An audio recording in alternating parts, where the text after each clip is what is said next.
Sa ngalan ng Ama at ng Anak at ng Espiritu Santo. Amen.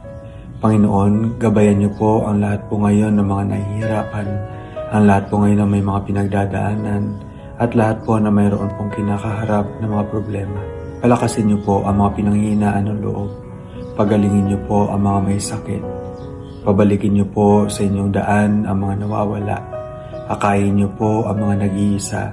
Samahan niyo po ang mga nalulungkot at mga nagdurusa. Panginoon, sa kung ano pa man po ang aming mga pinagdadaanan, hindi po kami bumibitaw sa inyo pong pagmamahal sa amin. Ipagpatawad niyo rin po ang aming mga pagtataksil sa inyo.